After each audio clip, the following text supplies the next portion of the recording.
Good morning students, myself Jagti Gosai and welcome to the online class of chemistry. Last lecture के अंदर हमने hydrogen bonding को पढ़ा था, हाइड्रोजन बॉन्डिंग या हाइड्रोजन बंध, ठीक है। उसके अंदर हमने उसके आगे प्रभावी कारक भी पढ़े थे कि हाइड्रोजन बॉन्डिंग जो होती है दो तरह की, इंट्रामोलिकुलर और इंटरमोलिकुलर, उस हाइड्रोजन बॉन्डिंग का प्रभाव क्या होता है। उसके बाद जो हमारा नेक्स्ट टॉपिक है आज का वो क्या है, वान डेर वाल फोर्सेस। मतलब वान डेर वाल फोर्सेस या वान डेर वाल का जो मतलब एक अट्रैक्शन होता है वो क्या है, ठीक है। तो देखिए जो नॉर्मली जो बॉन्ड्स होते हैं, जैसे कोई भी सॉलिड, लिक्विड या गैसियस कंपाउंड है, कोई भी ठोस, द्रव या गैस, ऐसा कोई भी कंपाउंड है, यौगिक है, उसके अंदर क्या होता है, जो नॉर्मली जो भी बॉन्ड बनते हैं वो किस तरह के बनते हैं।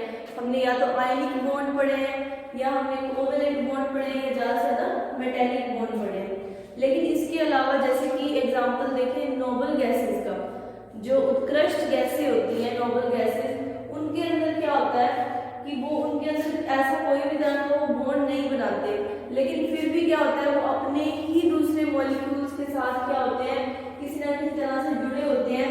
या ऐसे हम कुछ कंपाउंड्स देखते हैं कि मतलब कुछ ऐसे मॉलिक्यूल्स हैं जिनके अंदर क्या है, कोई ना कोई ऐसी अट्रैक्शन फोर्स लग रही है जिस कारण क्या है वो हमें मॉलिक्यूल की फॉर्म में, अणु की फॉर्म में हमें मिलते हैं। तो ऐसा इसलिए होता है, ऐसा इसलिए होता है क्योंकि वो क्या होता है आपस में किस कारण जुड़े होते हैं, वान डेर वाल फोर्सेस के कारण जुड़े होते हैं। उनके अंदर क्या है, van der Waals forces apply होती है। तो ये क्या थे, एक साइंटिस्ट थे वान डेर वाल, उन्हीं के नाम पे इसका नाम रखा गया वान डेर वाल फोर्सेस। और जो ये साइंटिस्ट थे उन्होंने वान डेर वाल फोर्सेस को आगे मतलब एक्सप्लेन किया। तो देखिए सबसे पहले इसमें क्या है, वान डेर वाल फोर्सेस क्या है, 3-4 तरह की होती है। तो इसके बारे में पढ़ेंगे कौन कौन सी, ion dipole, dipole dipole, ion induced dipole और डाइपोल इंड्यूस्ड डाइपोल। इनके हिंदी में नाम आप बुक से देख सकते हैं जो हिंदी मीडियम के स्टूडेंट्स हैं, ठीक है। तो इसके अंदर क्या है, देखिए सबसे पहला आयन डाइपोल। अब आयन डाइपोल क्या है, देखिए सबसे पहले आपको पता होना चाहिए कि डाइपोल का मतलब क्या है। डाइपोल कोई भी ऐसा मॉलिक्यूल जिसके अंदर क्या होगा, नेगेटिव चार्ज और पॉजिटिव चार्ज होगा, तो उसको क्या कहेंगे, हम डाइपोल कहेंगे। अब देखिए जो पहले तरह का जो फोर्स लगेगा, फोर्स किसके बीच में लगेगा, दो मॉलिक्यूल्स के बीच में लगेगा, और उस फोर्स को हम क्या नाम दे रहे हैं, वान डेर वाल का फोर्स दे रहे हैं। ये बहुत ही एक तरह का स्ट्रॉन्ग फोर्स है, लेकिन कोवेलेंट बॉन्ड से ज्यादा, क्योंकि वहां पे तो बॉन्ड बन रहा है, वहां पे क्या है सिर्फ एक फोर्स लग रही है, कौन सी, वान डेर वाल फोर्स। तो जो फर्स्ट एग्जांपल है, जो फर्स्ट इसका टाइप है आयन डाइपोल, मतलब ये कि एक जो मॉलिक्यूल होगा वो तो क्या होगा, डाइपोल होगा, और दूसरा मॉलिक्यूल क्या होगा, एक आयन होगा। आयन क्या होगा, मतलब कि या तो वो कटायन हो सकता है या फिर वो क्या हो सकता है, अनायन हो सकता है। तो जब एक डाइपोल और एक कटायन है, एक डाइपोल और एक अनायन के बीच में जब फोर्स लगेगी, तो उसके कारण जब वो फोर्स ऑफ अट्रैक्शन से वो पास आएंगे, उनके बीच में जब फोर्स लगेगी, उस टाइप के फोर्स को हम क्या बोलेंगे, आयन डाइपोल फोर्स बोलेंगे। और इसका एग्जांपल देखो, इसका एग्जांपल है Na+, ठीक है, इसमें H2O X, Cl- H2O Y, ठीक है। तो ये क्या है, आयन डाइपोल का एक एग्जांपल है। इसका एग्जांपल हो रहा है जैसे कि जो NaF है, सोडियम क्लोराइड है, वो क्या होता है वाटर में डिसॉल्व हो जाता है। वो इसी कारण होता है क्योंकि उनके अंदर क्या है, ion dipole van der Waals forces काम करती है। तो ये था first type of force, van der वाल फोर्स। सेकंड क्या है, dipole dipole van der Waals forces. तो dipole dipole van der Waals forces में क्या होता है, ये ऐसे मॉलिक्यूल्स के अंदर होता है जिनका खुद का एक अपना परमानेंट डाइपोल मूवमेंट होता है। ऐसे मॉलिक्यूल्स के या ऐसे अणुओं के बीच में होता है जिनका खुद का अपना क्या होता है, द्विध्रुव आघूर्ण, या फिर जिसको क्या कहते हैं, डाइपोल मूवमेंट, वो होता है उनके अंदर होता है। जैसे कि for example HF molecule, H2O molecule, तो इनके अंदर क्या होता है कि ये भी डाइपोल मॉलिक्यूल है और ये भी डाइपोल मॉलिक्यूल है। जो दोनों डाइपोल डाइपोल अणु है वो आपस में इस तरह से अरेंज होते हैं, जो दोनों डाइपोल डाइपोल अणु है वो दोनों आपस में इस तरह से अरेंज होते हैं कि जो उनके जो अपोजिट साइन है वो क्या हो, पास, ज्यादा से ज्यादा पास आ सके, मतलब कि एक तो इनका जो ओरिएंटेशन क्या होता है वो क्या होता है, हेड टू टेल, मतलब कि जो इसके दोनों डाइपोल जो इसके अणु है वो इस तरह से पास आएंगे कि उनके अंदर जो अट्रैक्शन है वो क्या हो, ज्यादा से ज्यादा एक दूसरे के पास आ सके। और दूसरा क्या होगा इसका, एंटी पैरेलल। अब एंटी पैरेलल के मतलब कि क्या है, प्लस माइनस को अट्रैक्ट करेगा और माइनस प्लस को अट्रैक्ट करेगा, तो वही चीज को इस तरह से अरेंज होंगे कि उनके अंदर जो फोर्स है वो ज्यादा से ज्यादा लग सके, ठीक है। उसके बाद इसका एग्जांपल क्या है, जैसे डाइपोल का HF और H2O, मतलब कि ये ऐसे मॉलिक्यूल्स के अंदर होगा जिनका खुद का परमानेंट डाइपोल मूवमेंट या द्विगुण आघूर्ण होता है, ठीक है। उसमें जो next type of Van der Waals force है वो है आयन इंड्यूस्ड डाइपोल। तो आयन इंड्यूस्ड डाइपोल का मतलब नाम से देखिए कि एक इसमें क्या होगा, आयन होगा, और दूसरा क्या होगा, एक नॉन पोलर मॉलिक्यूल होगा। वो क्या करेगा, जो आयन है उस दूसरे जो दूसरा मॉलिक्यूल है उसको क्या करेगा, इंड्यूस करेगा, मतलब क्या है, उसको इस तरह से मतलब आकर्षित करेगा कि वो भी क्या हो जाए, जो वो वाला जो मॉलिक्यूल है जो नॉन पोलर है वो भी क्या हो जाए, पोलर हो जाए, मतलब कि ध्रुवीय हो जाए, और वो भी क्या करेगा, अट्रैक्ट करेगा किसको, उसके माइनस चार्ज को, ठीक है। तो आयन इंड्यूस्ड डाइपोल के अंदर क्या है कि उसमें एक तो नॉन पोलर मॉलिक्यूल होगा और एक क्या होगा, आयन होगा, ठीक है। तो जो नॉन पोलर मॉलिक्यूल है वो जब क्या करेगा, किसी जो उसके साथ आसपास कोई ऐसा आयन आएगा तो वो आयन क्या करेगा, उसके ऊपर ऐसा प्रभाव डालेगा अपना कि वो जो दूसरा मॉलिक्यूल है वो भी क्या हो जाए, ध्रुवीय हो जाए या फिर पोलर हो जाए। तो ये वाला क्या है, इसका एग्जांपल जैसे कि इसके अंदर Na+ और साथ में Cl2 मॉलिक्यूल ले लिया, तो जो Cl2 मॉलिक्यूल होता है वो एक नॉन पोलर मॉलिक्यूल होता है, ठीक है। तो अब जब उसके साथ Na+ आएगा तो वो क्या करेगा, जो ये सोडियम Na+ आयन है, सोडियम आयन है, ये क्या करेगा, क्लोरीन मॉलिक्यूल के जो बाहर इसके जो ये चार्ज है इसको अपनी ओर आकर्षित करने की कोशिश करेगा, इसको भी क्या बना देगा, इसको भी डाइपोल बना देगा, मतलब कि अपनी ओर को आकर्षित करेगा। तो ये वाला जो वान डेर वाल्स फोर्स है इसको क्या बोलेंगे, आयन इंड्यूस्ड डाइपोल बोलेंगे, ठीक है। फिर जो लास्ट है dipole induced dipole. Dipole induced dipole के अंदर क्या है कि जब कोई non polar molecule polar molecule के कांटेक्ट में आएगा, यहाँ पे तो क्या था, आयन और एक नॉन पोलर मॉलिक्यूल लेते हैं, अब यहाँ पे क्या है, एक नॉन पोलर मॉलिक्यूल ले रहे हैं और एक क्या ले रहे हैं, पोलर मॉलिक्यूल ले रहे हैं।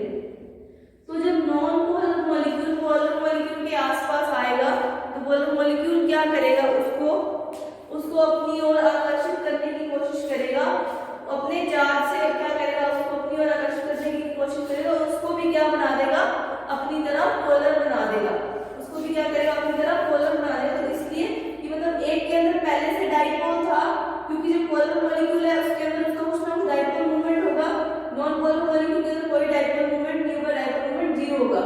लेकिन क्या होगा, ऐसे कुछ फोर्स लगेगी तो उस कारण जो ये पोलर मॉलिक्यूल है वो अपने साथ वाले मॉलिक्यूल के अंदर भी क्या कर देगा, डाइपोल इंड्यूस कर देगा, मतलब उसके अंदर डाइपोल को के प्रभाव को डाल देगा। इस कारण इसको क्या कहेंगे, डाइपोल इंड्यूस्ड डाइपोल वान डेर वाल्स फोर्स कहेंगे।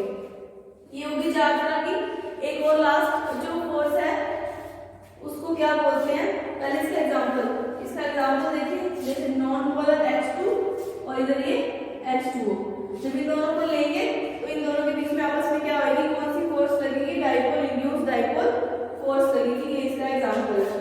तो एग्जांपल मैंने आपको सबके बताए, आयन डाइपोल के भी, डाइपोल के भी, आयन इंड्यूस्ड डाइपोल और डाइपोल इंड्यूस्ड डाइपोल के भी। अच्छा, अब एक क्या होता है, instant dipole induced dipole interaction, या उनको क्या बोलते हैं, लंदन फोर्सेस भी बोला जाता है। क्यों, क्योंकि एक साइंटिस्ट थे लंदन, उन्होंने इस फोर्स को दिया था। तो जैसे देखिए कुछ ऐसे मॉलिक्यूल्स होते हैं जैसे कि F2Cl2 H2O2 N2CH4 Cl2, ठीक है। ये मॉलिक्यूल्स क्या होते हैं, इनके अंदर क्या होता है, बहुत सारे तरह की फोर्सेस होती हैं।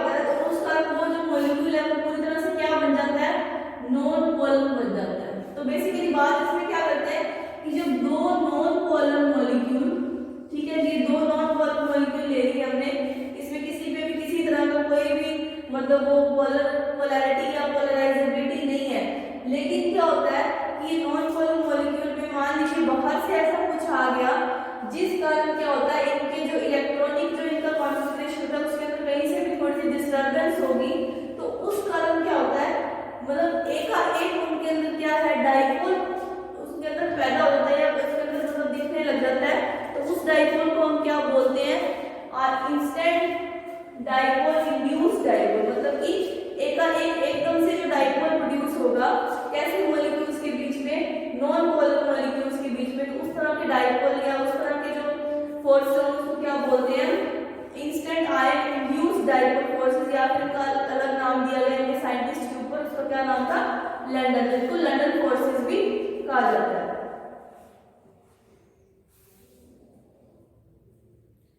एक पोलर मॉलिक्यूल है, मान लीजिए एक नॉन पोलर मॉलिक्यूल है, उसके अंदर कोई ना कोई ऐसी डिस्टर्बेंस हुई जिस कारण क्या करेगा वो दूसरे मॉलिक्यूल के अंदर भी वैसी डिस्टर्बेंस क्रिएट करके एक तरह से क्या बना देगा, दोनों ही मॉलिक्यूल्स को वो क्या बना देगा, पोलर बना देगा या फिर ध्रुवीय बना देगा।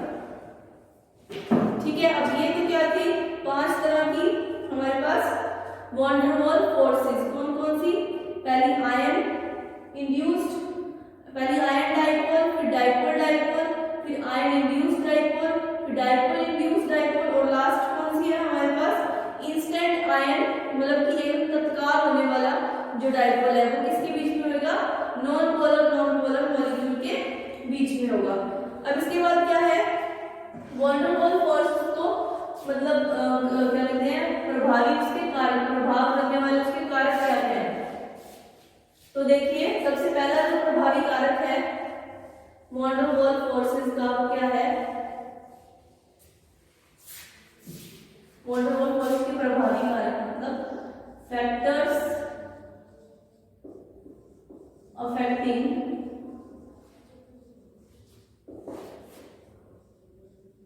वॉन डेर वाल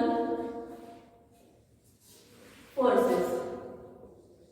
तो देखिए इसके अंदर फैक्टर्स अफेक्टिंग के अंदर इसका जो पहला फैक्टर है वो क्या है, एटॉमिक रेडियस या फिर एटॉमिक रेडियस। तो मतलब कि जो इसकी आणविक त्रिज्या होती है, परमाणुकीय त्रिज्या होती है या एटॉमिक रेडियस होती है, वो कैसे इफेक्ट करती है वॉन डेर वाल फोर्सेस को। तो क्या होता है देखिए, वॉन डेर वाल फोर्सेस हम जब मेनली बात करते हैं वो किसके अंदर बात करते हैं, उत्कृष्ट गैसों के अंदर, नोबल गैसेस के अंदर ही हम इसकी बात करते हैं, वॉन डेर वाल फोर्सेस वहीं पे ज्यादा अप्लाई होती है, या और ऐसे मॉलिक्यूल जो पोलर मॉलिक्यूल्स हैं जो ध्रुवीय ऐसे मतलब अणु है उनके अंदर काम करती है। ठीक है, तो देखिए सबसे पहला क्या है, एटॉमिक रेडियस। एटॉमिक रेडियस मतलब कि जैसे जैसे जो इसकी परमाणुकीय जो त्रिज्या है या एटॉमिक रेडियस बढ़ती है वैसे वैसे क्या होता है, इनका नाम बढ़ता है, मतलब इनका जो बॉइलिंग पॉइंट है वो भी बढ़ता है, और इसी के कारण इनकी जो ये जो वॉन डेर वाल फोर्स है वो क्या होती है, इनके अंदर बहुत ज्यादा बढ़ती जाती है। तो देखिए जैसे वॉन डेर वाल फोर्स में जैसे हीलियम, नियॉन, आर्गन, क्रिप्टॉन और ज़ीनॉन, तो ऐसे जब हम नीचे जाते हैं तो इनकी जो क्या है त्रिज्या होती है, एटॉमिक रेडियस क्या हो रही है, बढ़ रही है। ठीक है, तो क्या होगा, इनका बॉइलिंग पॉइंट भी बढ़ेगा, और इसके साथ साथ इसकी जो वॉन डेर वाल फोर्सेस है मतलब इनके बीच में जो लगने वाला जो ये आकर्षण बल है वो भी क्या होगा, बढ़ता ही जाएगा। तो पहली इसका प्रभावी कारक क्या है, एटॉमिक रेडियस। फिर दूसरा क्या है, डाइपोल मोमेंट। डाइपोल मोमेंट मतलब कि उसकी क्या होगी, कुछ ना कुछ डाइपोल मोमेंट की वैल्यू होगी, किसकी, इन सालों की जैसे। ठीक है, तो डाइपोल मोमेंट भी कैसे बढ़ेगा, जैसे जैसे वॉन डेर वाल फोर्स बढ़ेगी वैसे वैसे उनका बॉइलिंग पॉइंट बढ़ रहा है, जैसे जैसे वॉन डेर वाल फोर्स बढ़ रही है वैसे उनका क्या बढ़ रहा है, बॉइलिंग पॉइंट बढ़ रहा है, इस कारण उनका डाइपोल मूवमेंट है वो भी बढ़ता है। ठीक है, डाइपोल मोमेंट कैसे बढ़ेगा? डाइपोल मोमेंट आपको पता है वही जो पॉजिटिव नेगेटिव वाली जो वैल्यू आती है डाइपोल मोमेंट में कुछ ना कुछ जो प्लस माइनस वाला जो चार्ज है वो होगा।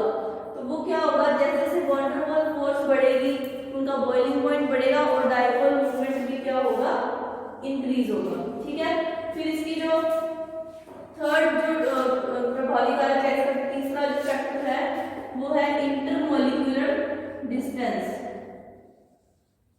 अब यहाँ पे क्या है, इंटरमॉलिक्यूलर डिस्टेंस जो है,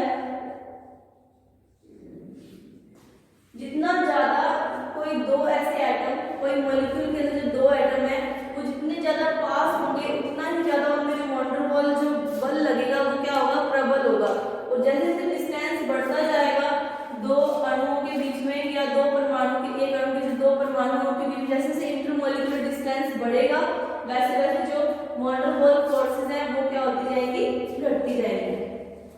तो देखिए अगर डिस्टेंस कम होगा तो वॉन डेर वाल फोर्सेस क्या होंगी, ज्यादा होंगी। और अगर डिस्टेंस ज्यादा होगा, अगर तो वॉन डेर वाल फोर्सेस वो ज्यादा होगी, और अगर डिस्टेंस ज्यादा होगा तो वॉन डेर वाल फोर्सेस क्या हो जाएंगी, बहुत कम हो जाएंगी। लेकिन प्रबल तभी होगी जब वो दोनों उसके जो परमाणु है वो क्या होंगे, आसपास होंगे, बिल्कुल पास पास होंगे। ठीक है, तो इसका जो अगला प्रभाव है या जो अगला प्रभावी कारक है वो है उसकी पोलराइजेबिलिटी। पोलराइजेबिलिटी मतलब इसकी ध्रुवणता है पोलराइजेबिलिटी या इसकी ध्रुवणता। तो ध्रुवणता कैसे बढ़ेगी, देखिए अगर वॉन डेर वाल जो अणु है तो जैसे जैसे क्या होगा, जितनी अधिक उनके अंदर ध्रुवणता बढ़ेगी तो उस कारण के जो वॉन डेर वाल फोर्स होंगे वो भी क्या होंगे, उतनी ज्यादा प्रबल या फिर बढ़ते जाएंगे। मतलब कि अगर उसकी पोलराइजेबिलिटी बढ़ेगी तो वॉन डेर वाल फोर्सेस भी क्या होगी, बढ़ेगी। फिर लास्ट जो है इसका प्रभावी कारक वो है टेम्परेचर। अब टेम्परेचर क्या है, देखिए टेम्परेचर या ताप, अगर हम ताप को बढ़ा दें बहुत ज्यादा तो क्या होता है, जो अणु है वो दूर दूर जाने की कोशिश करते हैं, जो अणु है या जो परमाणु है। लेकिन अगर हम ताप को कम कर देंगे, बहुत ज्यादा घटा देंगे, तो वॉन डेर वाल जो फोर्सेस है वो क्या हो जाएंगी, बहुत ज्यादा प्रबल हो जाएंगी। और इसी के बेस पे, इसी वॉन डेर वाल की जो बल लगता है जो वॉन डेर वाल का, इसी के सिद्धांत पे ये बताया गया है कि जो गैस है उनको हम कैसे द्रव के अंदर, मतलब वो क्या कहते हैं, कन्वर्ट करते हैं। मतलब कि गैस से कैसे, गैसों का जो द्रवीकरण है वो कैसे किया जाए, टेम्परेचर को कम करके।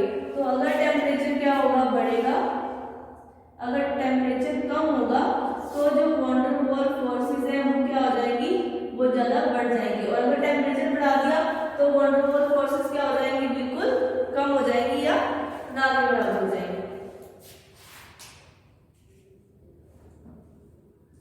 वॉन डेर वाल का जो ये आकर्षण बल है, इसका ये जो आपका टॉपिक है इतना ही है यहाँ तक।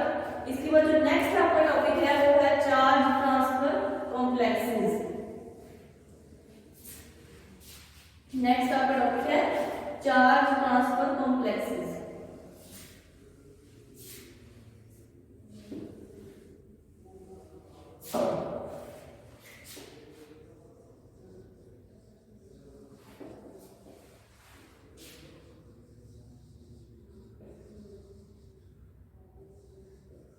तो देखिए चार्ज ट्रांसफर कॉम्प्लेक्सेस में क्या होता है कि दो ऐसे अलग अलग परमाणु की, दो ऐसे अलग अलग मॉलिक्यूल, उसमें से एक मॉलिक्यूल ऐसा जिसके पास इलेक्ट्रॉन्स की बहुत ज्यादा कमी है, और एक ऐसा अणु या एक ऐसा मॉलिक्यूल जिसके पास इलेक्ट्रॉन्स क्या है, बहुत ज्यादा है, एक्सेस के अंदर है।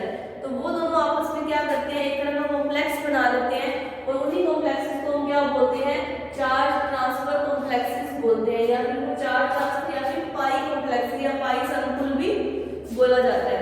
तो देखिए चार्ज ट्रांसफर कॉम्प्लेक्सेस के अंदर क्या होगा, जैसे मान लीजिए एक डी है, डी मतलब कि डोनर एटम, कि ये क्या होगा, इसके पास इलेक्ट्रॉन्स बहुत ज्यादा एक्सेस के अंदर होंगे, ठीक है। और दूसरा क्या होगा, ए होगा जिसके पास इलेक्ट्रॉन्स की होगी, इलेक्ट्रॉन डेफिशिएंट, मतलब इलेक्ट्रॉन की इसके अंदर क्या होगी, कमी होगी। तो ये क्या होंगे, एक तरह से एक कॉम्प्लेक्स बना लेंगे इस तरह से, ठीक है। तो इनको हम क्या बोलते हैं, चार्ज ट्रांसफर कॉम्प्लेक्स। मतलब कि क्या है, इनके पास जो एक्स्ट्रा माइनस चार्ज है, जो एक्स्ट्रा इनके जो इलेक्ट्रॉन है, वो क्या करेगा, अपने ऐसे दूसरे मॉलिक्यूल को इलेक्ट्रॉन दे देगा जिसके पास इलेक्ट्रॉन की क्या है, कमी है, और उसका क्या बना लेगा, कॉम्प्लेक्स बना लेगा। तो इसके कुछ एग्जांपल्स देखिए चार्ज ट्रांसफर कॉम्प्लेक्सेस के। और इनके बीच में भी क्या है, वैन डर वाल्स फोर्सेस ही काम करती हैं। अब इनके अंदर क्या है, जो डी है, मतलब डोनर एटम है, वो कौन से होते हैं देखिए। तो जैसे डोनर एटम है वो क्या हो सकता है, अल्कीन हो सकता है, अरीन हो सकता है, और साइक्लोअल्केन्स हो सकते हैं, ठीक है। और इसके बाद जो इलेक्ट्रॉन डेफिशिएंट है, मतलब जिनके पास इलेक्ट्रॉन की कमी है, तो वो कौन कौन से हैं, मॉलिक्यूलर हैलोजन, मतलब कि ये H2 मॉलिक्यूल आप जिसको लिख सकते हो, हैलोजन के जितने भी जो मॉलिक्यूल्स हैं वो। इसके अलावा ट्राई नाइट्रोबेंजीन,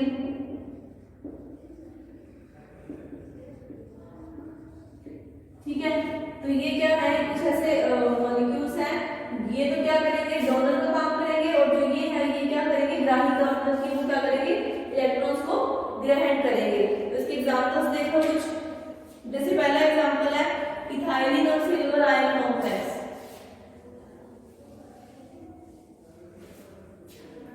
पहला एग्जांपल है इथाइलिन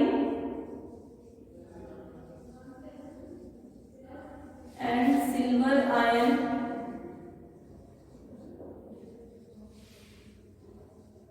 कॉम्प्लेक्स। तो देखिए CH2 डबल बॉन्ड CH2, साथ में Ag। तो ये क्या हो जाएगा, CH2 और ऐसे करके Ag। तो ये जो कॉम्प्लेक्स है ये सर्कल बनेगा, पाई सर्कल। इसको क्या, ये किसका बन जाएगा, इथाइलिन और सिल्वर का कॉम्प्लेक्स बन जाएगा। इसको क्या बोलेंगे हम, चार्ज ट्रांसफर कॉम्प्लेक्स। ये जो ये थे, इनके पास इलेक्ट्रॉन जा रहा है, इन्होंने क्या किया, एक उसका कॉम्प्लेक्स बना लिया। कॉम्प्लेक्स ऐसे इसी मॉलिक्यूल के साथ बनाया या ऐसे इसी आयन के साथ बनाया जिसके पास क्या थी, उनके पास कमी थी इलेक्ट्रॉन्स की, ठीक है। और एग्जांपल देखिए टोलुइन के, कि टोलुइन जो है वो किस तरह की कॉम्प्लेक्स बनाता है। टोलुइन आपको पता है क्या होता है, बेंजीन के ऊपर CH3 को टोलुइन बोलते हैं, टोलुइन कॉम्प्लेक्स। तो देखिए टोलुइन लिया, CH3 साथ में लिया Cl2, तो ये बन गया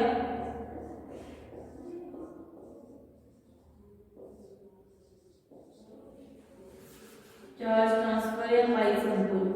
इस तरह से हमने क्या लिया, टोलुइन लिया, साथ में लिया Br2, ये क्या बन गया, पाई संकुल बन गया CH3 और साथ में ये Br2। तो ये क्या बन गया, पाई ट्रांसफर कॉम्प्लेक्स या फिर पाई संकुल बन गया। फिर उसके बाद देखिए अगर हम ले लें इसके साथ इसकी बजाय DCl ले लें या और भी कुछ ऐसे ले लें हैलोजेंस, तो भी क्या बनेगा, इसके पाई सर्कल बनेगा। इसका एक और बहुत ही इंपॉर्टेंट एग्जांपल है, वो आप लिख लीजिए, टोलुइन का वो है एग्जांपल। तो देखिए क्या एग्जांपल है, 135 ट्राई नाइट्रोटोलुइन और मेसिटिलीन। 135 ट्राई नाइट्रोटोलुइन और मेसिटिलीन का क्या बनता है, 1:1 में चार्ज कॉम्प्लेक्स बनता है। तो देखिए कैसे बनेगा ये CH3। अब देखिए इसके साथ क्या ले लेंगे हम, ट्राई नाइट्रोबेंजीन। मैंने आपको एग्जांपल में लिखवाया था ट्राई नाइट्रोबेंजीन, ठीक है। तो ये क्या कर लेगा, देखो कैसे कंपाउंड बनाएगा, CH3 CH3 CH3।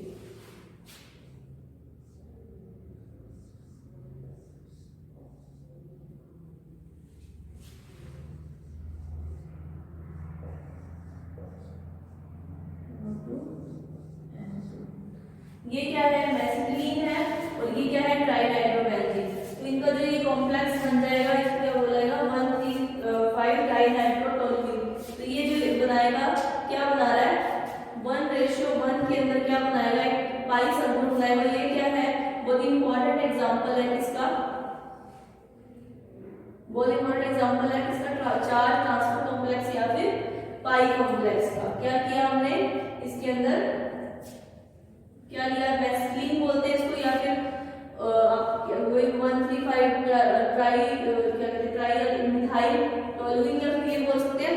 ठीक है, तो क्या है एक तो ये लिया, साथ में हमने क्या लिया ट्राई नाइट्रोबेंजीन ले लिया, 135 ट्राई नाइट्रोबेंजीन ले, उसका जो कॉम्प्लेक्स बनेगा यहाँ पे उसका जो ये पाई संतुलन बना पाई कॉम्प्लेक्स या फिर चार्ज ट्रांसफर कॉम्प्लेक्स। ठीक है, तो ये हो गया हमारा topic charge transfer complex. Charge transfer complex मतलब कि ऐसे दो मॉलिक्यूल्स के बीच में क्या होगा चार्ज का ट्रांसफर होगा, उसमें से एक तो क्या होगा डोनर एटम्स होंगे और दूसरे क्या होंगे मतलब एक्सेप्टर होंगे, या फिर जो इलेक्ट्रॉन्स को क्या करेंगे ग्रहण करेंगे।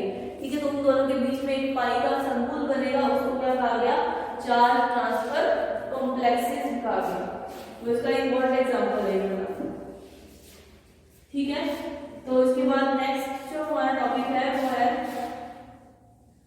चार्ज ट्रांसफर कॉम्प्लेक्सेस हो गया, हमारा वॉन डेर वाल फोर्स हो गया। तो जो ये हमारी जो फर्स्ट यूनिट चल रही है स्ट्रक्चर एंड बॉन्डिंग, इसका ऑलमोस्ट जो आपका टॉपिक्स है सारे कवर हो चुके हैं, सिर्फ एक या दो टॉपिक पड़े हैं, वो आज के लेक्चर में या इससे नेक्स्ट लेक्चर में इसको कंप्लीट कर लेंगे। ठीक है, चार्ज ट्रांसफर कॉम्प्लेक्सेस के बाद हमारा जो नेक्स्ट टॉपिक है वो है इंक्लूजन कंपाउंड्स।